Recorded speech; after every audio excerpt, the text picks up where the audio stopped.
Hello friends, welcome to mission management. यहाँ पे आपको नेट एंड एमबीए से रिलेटेड सारे वीडियोस मिलेंगे। मेरे आज के वीडियो का टॉपिक है कॉस्ट अकाउंटिंग का cost allocation and apportionment. Okay, come to the cost allocation. What is cost allocation? तो हम पहले कॉस्ट एलोकेशन क्या होता है वो पढ़ते हैं। When items of cost are identifiable directly with some products or departments. Okay, पहले इतना पढ़ो कि जब आइटम्स जो होते हैं कॉस्ट के मीन्स जो आपका खर्चा है उसके जितने भी आइटम्स हैं अगर आइडेंटिफिएबल हैं डायरेक्टली विद सम प्रोडक्ट या फिर सम डिपार्टमेंट, तो वो क्या वो उस ऑब्वियस है कि आपको जब पता है कि वो उस डिपार्टमेंट का खर्चा है तो आप उसी डिपार्टमेंट में उसको लगाएंगे। तो जैसे सपोज़ कीजिए कि अगर आपका फैक्ट्री रेंट का खर्चा है, फैक्ट्री रेंट ये आपका कहाँ जा रहा है? प्रोडक्शन में।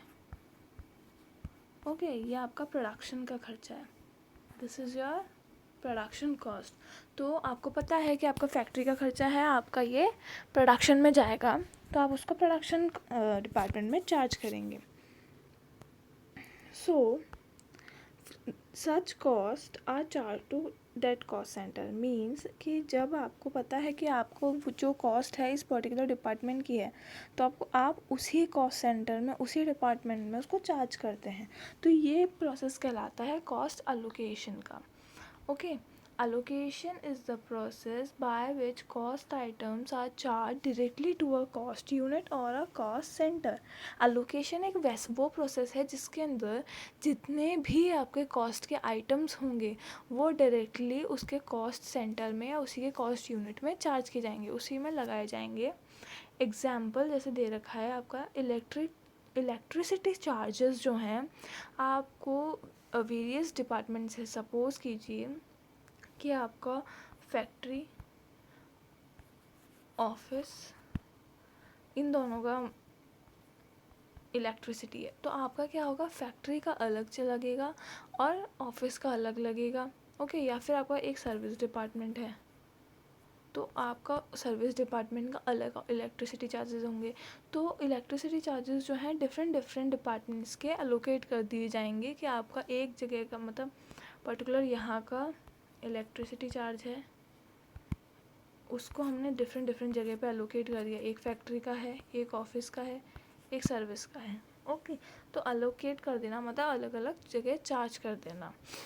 Depreciation of machinery to various departments where machinery install. अब आपका कोई भी मशीनरी है उस पर जो भी डेप्रिसिएशन लग रहा है, ओके, तो अब आपकी मशीन कहाँ कहाँ पर इंस्टॉल्ड है उस डिपार्टमेंट में, उस डिपार्टमेंट में आपका डेप्रिसिएशन चार्ज हो जाएगा। जैसे आपकी मशीनरी आपके 2 बिल्डिंग्स में है या फिर 2 डिपार्टमेंट में है, डिपार्टमेंट 1 ओके एंड डिपार्टमेंट 2, तो आपका जो डेप्रिसिएशन है वो चार्ज हो जाएगा डिपार्टमेंट 1 में एंड डिपार्टमेंट 2 में। ओके, तो ये होता है कॉस्ट को अलोकेट करना। कॉस्ट को आप अपने जहाँ उसका कॉस्ट सेंटर है, जहाँ उसकी कॉस्ट यूनिट है, जहाँ पे उसको चार्ज होना है, जहाँ वो उसका डायरेक्टली वहीं पर चार्ज होगा।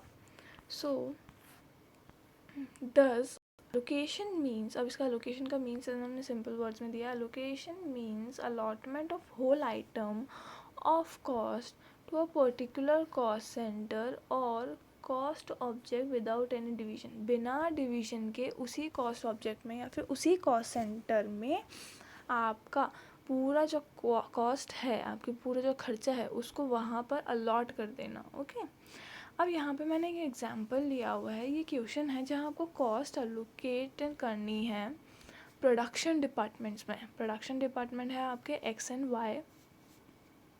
अब लिसन, क्वेश्चन में क्या है कि आपको जब डिपार्टमेंट ए में, डिपार्टमेंट ए है, इसमें आपको एम्प्लॉय आवर्स दे रखे हैं, ए के 6000, बी के 3000, एक्स के 9000 एंड वाई के 15000। बी के स्पेस जितना ऑक्यूपाई किया हुआ है, ए ने 5000, बी ने 100, एक्स ने 3000, वाई ने 22000। Okay, come to the question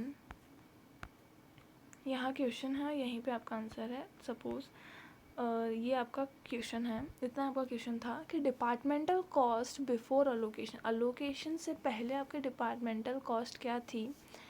अब ये तो है आपके सर्विस डिपार्टमेंट्स, आपको डिस्ट्रीब्यूट करना है इनमें, अलोकेशन कहाँ करनी है, इनमें। ओके, आपकी अलोकेशन होगी एक्स एंड वाई में, और ये सर्विस डिपार्टमेंट के आपके जितने भी खर्चे होते हैं आपको वो इनमें डिस्ट्रीब्यूट करना है। तो ये होता है कि आपको इन दोनों का खर्चा इन दोनों में डालना है, ठीक है। अब आपका फर्स्ट है 1,80,000 ए का, बी का 45,000।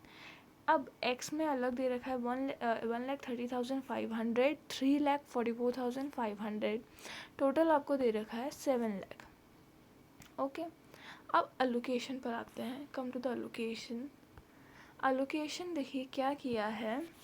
अलोकेशन फर्स्ट उन्होंने डिपार्टमेंट ए का अलोकेशन किया है। डिपार्टमेंट ए का अलोकेशन देखिए, हमने ऊपर पढ़ा था डिपार्टमेंट ए का अलोकेशन किस बेसिस पे होगा, एम्प्लॉय आवर्स के बेसिस पे होगा। ओके, अब एम्प्लॉय आवर्स के बेसिस पे तो हो रहा है, बट किस किस में आप डिस्ट्रीब्यूट करेंगे, एक्स एंड वाई में ही करना है हमें।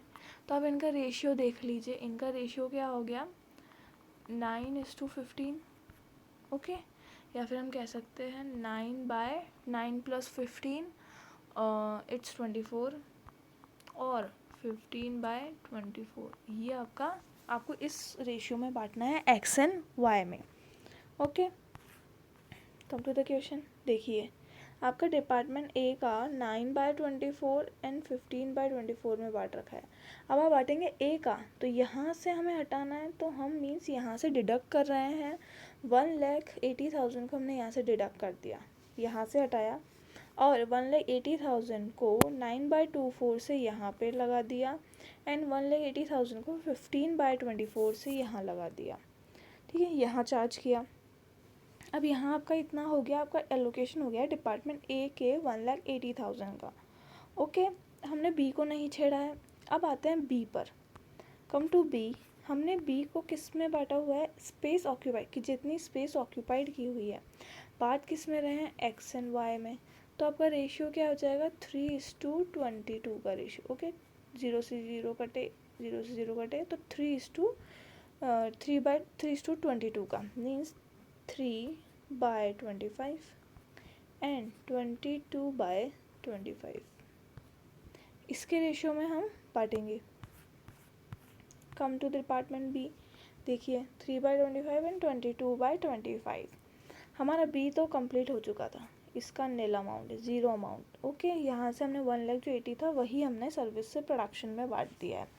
अब हमारा जो सर्विस बी का था, हम सर्विस बी को देखते हैं। यहाँ पे 45,000 हमारे पास बैलेंस था। अब बैलेंस को नील करने के लिए क्या करते हैं, प्लस माइनस किया तो यहाँ जाएगा 0, यहाँ भी 0।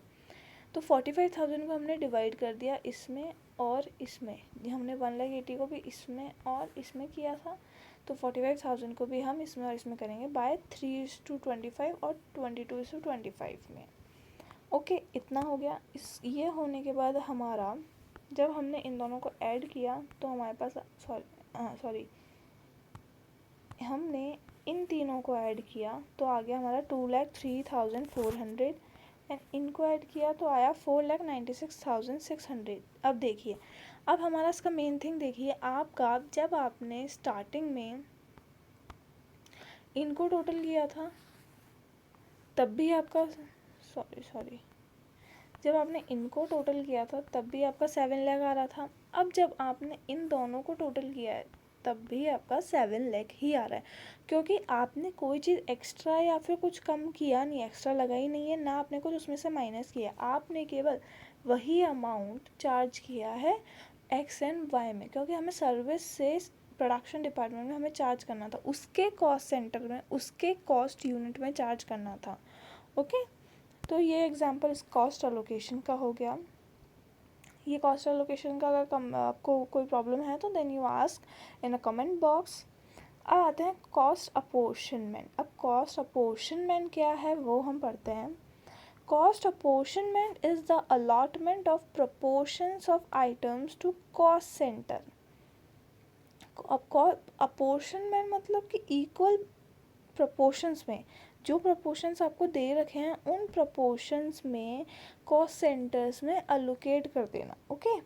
In simple words, distribution of various items of overheads in portions to the departments or products on logical or equitable basis.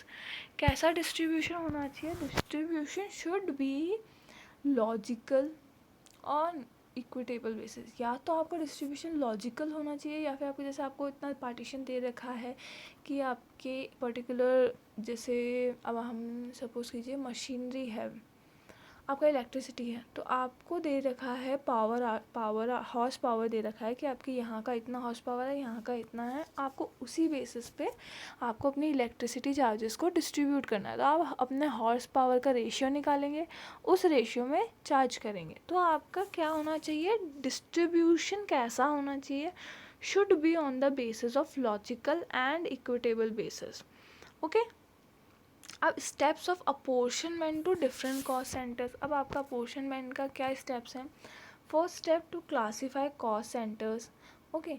अब आपको क्या करना है, आपको उसके कॉस्ट सेंटर्स को क्लासीफाई करना है कि उसका कॉस्ट सेंटर क्या है, पहले वो देखेंगे. To divide total overhead on the basis of apportionment. अब आपको जो टोटल ओवरहेड दे रखा है, जितना आपका खर्चा दे रखा है, आपको उसे अब डिफरेंट बेसिस में अपोर्शनमेंट करना है. ओके, बांटना है. सो एग्जाम्पल देखिए, जैसे रेंट, रेट्स एंड टैक्सेस. अब ये किस उस पर बटेंगे, किस बेसिस पे हम उसको डिवाइड करेंगे.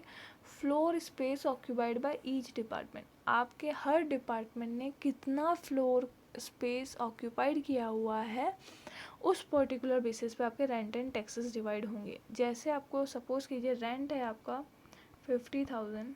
अब आप कैसे डिस्ट्रीब्यूट करेंगे. आपके दो डिपार्टमेंट थे ए एंड बी. इसके पास 10 स्क्वायर फीट का है, इसके पास 15 स्क्वायर फीट है. तो 10:15 और वी कैन से दैट 2:3. इस रेशियो में हम 15,000 को देखिए, हाँ, इसको हम 2:3 में डिवाइड कर देंगे. तो ऐसे हम जितना हमारा कॉस्ट होता है उसको हम डिवाइड करते जाएंगे. पावर, अब जैसे पावर है, मैंने बताया था कोई electricity horse power of plant, जितना आपका प्लांट का हॉर्स पावर होगा उतना आपको उसमें डिस्ट्रीब्यूट करना है. सो अब इसका एक एग्जांपल देखते हैं कि एग्जांपल ले रखा है मैंने, तो हम उसका एग्जांपल देख रहे हैं. फर्स्ट आपका देखो, इनडायरेक्ट मटेरियल दे रखा है. इनडायरेक्ट मटेरियल दे रखा है, प्रोडक्शन का अलग दे रखा है, सर्विसिंग डिपार्टमेंट का अलग दे रखा है. प्रोडक्शन डिपार्टमेंट है ABC एंड सर्विसिंग डिपार्टमेंट का अलग दे रखा है. ए का देखिए 950, बी का 1200, सी का 200 एंड सर्विसिंग डिपार्टमेंट का 1500. देन इनडायरेक्ट वेजेस भी दे रखे हैं, ABC के अलग दे रखे हैं यहाँ पे, वैसे ही यहाँ पे ABC के यहाँ पे भी अलग दे रखे हैं. ओके, और सर्विसिंग का अलग दे रखा है. सो ए का 900, यहाँ पे बी का 1100, सी का 300 एंड सर्विसिंग का 1000. नेक्स्ट हमें दे रखा है इन्होंने सब रेंट. ओके, रेंट दे रखा है हमें 2000. ओके, रिपेयर दे रखा है, डेप्रिसिएशन दे रखा है, लाइट दे रखी है, supervision, insurance, employees insurance and power. अब देखिए इसके अंदर आपको कुछ बेसिस दे रखे हैं, वो देखो. Area square feet. अब हमने देखा था रेंट एंड रिपेयर हमारा किस पे जाता है, हमारे एरिया पे. ठीक है, तो हमारा एरिया में क्या जाएगा, rent and repair. Wait, repair नहीं, रेंट जाएगा आपका. ओके, आपका रेंट जाएगा आपके एरिया पे. ओके, देन आपको दे रखा है रिपेयर.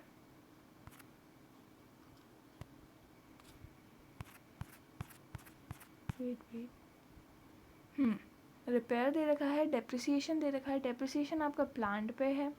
रिपेयर हम देखते हैं अगर आपको जैसे मशीनरी का कुछ दिया हुआ है तो आपके मशीनरी पे होगा. देन नहीं तो आपके जो एरिया है आपका उस पे होगा. देन आता है डेप्रिसिएशन, आपको वैल्यू ऑफ प्लांट दे रखी है, वैल्यू ऑफ प्लांट रिपेयर की, सॉरी डेप्रिसिएशन के लिए। लाइट के लिए देखिए आपको, लाइट के लिए आपको ऐसा कुछ दिया नहीं है, सो हम लाइट देखेंगे एरिया के अकॉर्डिंग। सुपरविजन दे रखा है, सुपरविजन हम उसके अकॉर्डिंग बांटेंगे। आपका नंबर ऑफ वर्कर्स, सुपरविजन किसके अकॉर्डिंग बटेगा, नंबर ऑफ वर्कर्स के अकॉर्डिंग। इंश्योरेंस भी नंबर एंड वर्कर्स के अकॉर्डिंग। एम्प्लॉय इंश्योरेंस अब आपका अलग है कि सॉरी, इसमें दो इंश्योरेंस दिए हुए हैं, दो इंश्योरेंस है इसमें, insurance and employees insurance. So first वाला जो होगा ये हमारा स्टॉक पे होगा, ओके। तो इसमें हमारा है वैल्यू ऑफ स्टॉक पे लगेगा, एंड एम्प्लॉयज़ इंश्योरेंस हमारा value of sorry total number of workers पे लगेगा। पावर हमारा फिर वही जाएगा हमारे इसके अकॉर्डिंग। देखते हैं हम क्वेश्चन में हमारा क्या है। देखिए देखिए इनडायरेक्ट मटेरियल जो हमारा दे रखा था उसको हमने वैसा का वैसा बांट दिया, ए बी सी एंड ये डी हमारा हो गया सर्विस डिपार्टमेंट। जो हमारा लोकेशन दिया हुआ है हमने उसी अकॉर्डिंग बांट दिया, 950 1200 950 1200 200 एंड 500, ओके। इनडायरेक्ट वेजेस भी सेम हमारा वही एलोकेशन है। देन आता है रेंट। अब देखिए रेंट हमारा है एरिया के अकॉर्डिंग, ओके। एरिया के अकॉर्डिंग हमने बताया, मैंने जैसा कहा था रेंट हमारा एरिया के अकॉर्डिंग होगा। सो आपने जो यहाँ डिस्ट्रीब्यूशन दिया हुआ है एरिया के अकॉर्डिंग 150 11 90 11 सॉरी 110 90 एंड 50, तो इसके अकॉर्डिंग ही बटेगा 15:11:9:5, इसके अकॉर्डिंग हमने हमारा रेंट को डिस्ट्रीब्यूट कर दिया है। देन आता है रिपेयर्स। अब रिपेयर किस पे है, हाँ था सॉरी टू रिपेयर हमारा बढ़ता है प्लांट पे, क्योंकि रिपेयर क्या हो रहा है हमारा मशीनरी, ठीक है, हमारी मशीनरी रिपेयर हो रही है, तो रिपेयर क्या हो रहा है हमारा प्लांट वैल्यू पे होगा। देन डेप्रिसिएशन, डेप्रिसिएशन किस पे लगता है हमारी मशीनरी, तो प्लांट वैल्यू पे, ओके प्लांट वैल्यू पे। लाइट हमारा एरिया के अकॉर्डिंग जाएगा, तो लाइट एरिया के अकॉर्डिंग। सुपरविजन हमारा जैसे मैंने कहा था नंबर ऑफ वर्कर्स के अकॉर्डिंग जाएगा। इंश्योरेंस, अब मैंने कन्फ्यूजन क्या था कि कन्फ्यूजन नहीं था, मीन्स इंश्योरेंस आपके पास दो हैं, एक एम्प्लॉयज़ इंश्योरेंस और एक दूसरा सिंपल इंश्योरेंस है। तो एम्प्लॉयज़ का इंश्योरेंस अलग में दे ही रखा है, तो ये इंश्योरेंस किसका लेंगे हम, वैल्यू ऑफ स्टॉक पे लेंगे। एम्प्लॉयज़ इंश्योरेंस वेजेस पे गया, उनकी वेजेस के अकॉर्डिंग डिस्ट्रीब्यूट होगा। अब पावर क्या होगा, प्लांट वैल्यू के अकॉर्डिंग, ठीक है, आपके प्लांट में कितना पावर यूज़ हो रहा है। हम मेन जो होगा आपका एप्रोप्रिएट जो लॉजिकल जो जिस तरीके से देखेंगे हम उस तरीके से उसको डिस्ट्रीब्यूट करेंगे। तो इसमें क्या है, पावर को प्लांट वैल्यू के अकॉर्डिंग डिस्ट्रीब्यूट किया है, ओके। देन इसका टोटल हमारा आ गया है, एन को हमने ऐड ऑन किया, तो इसको ऐड ऑन किया। देन हमारा ABCD जो भी था, सर्विस डिपार्टमेंट, प्रोडक्शन डिपार्टमेंट, तो इनका हमने ऐड कर लिया। ये था आपको समझाने के लिए कि ये कैसे हमारे जो आइटम्स हैं इसके अंदर उनको हम कैसे एलोकेट करते हैं, कैसे कॉस्ट को उनके कॉस्ट सेंटर्स में डिवाइड किया जाता है। सिंपल आपको बेसिस दे दिए जाएंगे क्वेश्चन में, आपको उन बेसिस के अकॉर्डिंग अपने कॉस्ट को रेशियोज में डिस्ट्रीब्यूट करना है, ओके। सो अब यहाँ पे एक डायग्राम है, इसको आप देखिए। फर्स्ट दे रखा है, ओके, आपको ओवरहेड दे रखा है। देन फर्स्ट आपने अलोकेशन किया है, ओके, अलोकेशन किया है प्रोडक्शन डिपार्टमेंट में, सर्विस डिपार्टमेंट में। अब अलोकेशन में क्या होता है, you know how much to assign give to production service department. जैसा हमने पहले देखा था कि हमें पता है कि सर्विस डिपार्टमेंट में इतना इतना था, हमने उसको प्रोडक्शन डिपार्टमेंट में डिवाइड कर दिया, ओके, हमें पता था और हमें रेशियो दे रखा था कि इतना इतना है, हमें उतने में डिस्ट्रीब्यूट करना है। बट जब अपोर्शनमेंट की बारी आती है, जब हम अपोर्शनमेंट की बात करते हैं, तब क्या होता है कि तब हमारे पास आपको नहीं पता होता है, तब हमें कुछ कॉमन या कुछ शेयरिंग कॉस्ट दी हुई होती है, जब हमें कुछ बेसिस दिए हुए होते हैं। जैसे एग्जांपल दिया हुआ है इसमें, फ्लोर स्पेस एरिया हो गया, नंबर ऑफ़ एम्प्लॉयज़ हो गए, वैल्यू ऑफ प्लांट हो गई, या फिर नंबर ऑफ़ मेंटेनेंस आवर्स हो गए। तो ये सब चीज़ें क्या होती है, ये हमारे कॉस्ट को डिस्ट्रीब्यूट करती हैं, जिससे हम एप्रोप्रिएट जगह पे कॉस्ट चार्ज होती है और हम अच्छे से प्रॉपर उसका कैलकुलेशन कर पाते हैं। सो आज की वीडियो में हमारा यही था। नेक्स्ट वीडियो में आपको मैं बताऊंगी what is the difference between cost allocation and apportionment. Okay, अब आपको इसमें कोई प्रॉब्लम है तो आप कमेंट करके बता दीजिए। If you like the video, click on the like button. Thank you.